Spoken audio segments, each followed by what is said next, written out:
So there's always been the four of us. So there's Mike, my older brother. He's tall and lanky, and his head is forever in a book because he loves to quote Terry Pratchett, and he wants to be a snake milker. It's someone who collects the antidote from snakes to develop, I don't know, I didn't even know it was a real job. And then there is Dad. Well, he's just always there, usually with a cup of hot chocolate, wanting to hear about my day. He tells the worst knock-knock jokes because he still thinks that I'm 5, but he'll just happily potter around the garden while me and Mike kick a ball about. And then there's me. I'm Lily. Hi. I talk a lot, probably too much. I love footy. I want to be the next Beth Me because I just think she's freaking awesome. And what else? Oh, I love dancing, and I have no coordination, and people say that it looks like I'm having an epileptic fit, but I don't really care because I just love it when the music takes over your body and your hips are swinging and your arms are waving. And I did knock out my cousin Naz at my Aunt Kate's wedding once, but don't worry, he was fine. And the swelling soon went down and you can barely notice the limp anymore. And my dad says that I can't sit still for 5 minutes, and I probably do have ADHD. And then there's Mum. Well, she's sort of,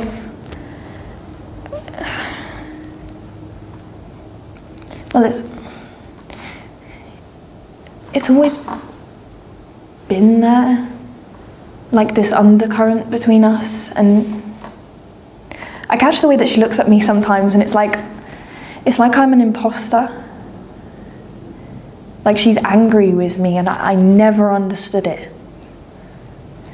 And Dad always finds a way to smooth it over when she says something too sharply or just finds a reason to miss my Christmas play or a football match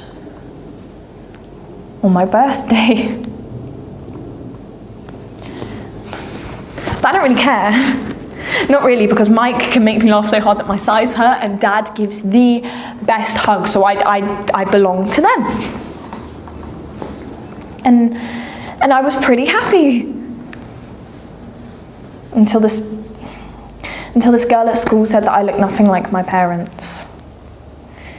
And I'd never really noticed it before, but when she said it, I realised that they both have dark hair, and I have, and they have brown eyes, and I have blue. And then just little things started to seem big. Like there's no baby photos of me, and I look nothing like my parents. And I overheard my gran say once that, like, oh, she doesn't get it from us, when I was throwing a tantrum about like not being able to get my ears pierced or something.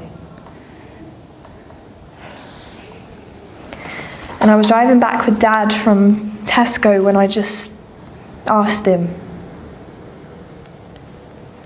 am I adopted? He looked shocked, like really startled. No. He said, what? And I did believe him. There was just still something there, something unspoken. What made you ask that? He said. I don't look like you. And he looked sad. Like I'd said something forbidden. And then a few weeks later, it was my 16th birthday, and I was so excited because after school we were going to go to the ice rink, and then we were going to go to Mackey's, and I'd been thinking about a bacon double cheeseburger all the way through double maths, just that first delicious bite, and I was supposed to be at footy, but it got rained off, so I went home, and I walked in to find my mum at the kitchen table crying. And she'd been drinking, so when I bounded in, she looked up at me, and there was like mascara all down her face. And her eyes were bloodshot. And they were filled with so much hatred that it actually like winded me. Just unmasked loathing. It was raw and rage-filled. And before I could stop it, before I could even think, the words just kind of like tumbled out my mouth, like, why do you hate me? What have I done? And she sneered, and her face contorted. You were born, she hissed. And I felt tears sting my eyes, and I tried not to cry, like I really, really tried. But I think that just made it worse, because then she snapped and she leapt for me, just hurling words at me like grenades. How she used to go jogging in the park before work, and how one day a man was waiting for her, and how he grabbed her from behind and dragged her into the bushes, and how nobody heard her screams, and how he hurt her, and how she fell pregnant with me, and how Dad had convinced her to keep it, but she loathed it growing inside her, and she couldn't bear to touch it when it was born, and she begrudged raising it just because of how much it looked like him. How much I looked like him.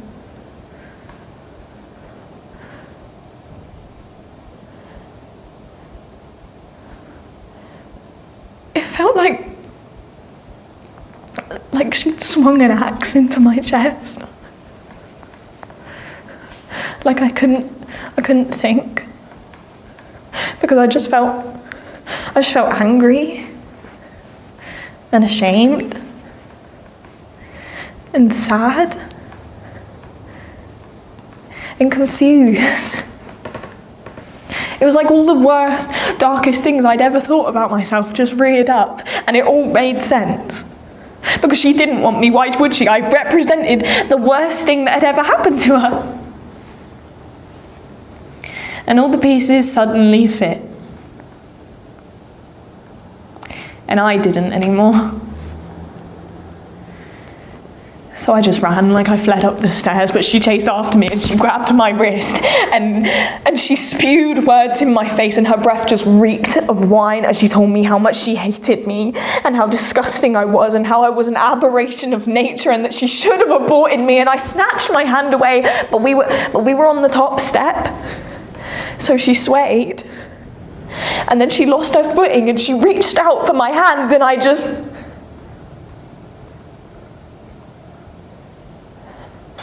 and she toppled backwards. And the banister splintered as her body just plummeted down the stairs. I heard the sound of her head hit the wall, and the sound of bones cracking was so loud that I can still hear it ringing in my ears. And she lay at the bottom of the stairs, just this crumpled heap. And she wasn't breathing. And it was just so still, so quiet. And I shook as I called an ambulance, and I sat with her body, just like waiting for them to come. And I tried not to notice as her skin grew cold and her lips turned blue. And the paramedic said that there was nothing that I could have done because she was dead before she reached the bottom step. How did it happen? They asked. She fell, I said. And they didn't ask any more questions after that. And I overheard a police officer say that she had enough booze in her system to sink the Titanic. So, drunk, slipped, tragic accident. Case closed. And everyone was really nice. Like poor Lily. Imagine seeing your own mother die in front of you. Oh, just poor brave Lily. But now there's only 3 of us. The way that it was always supposed to be. And we are going to be so happy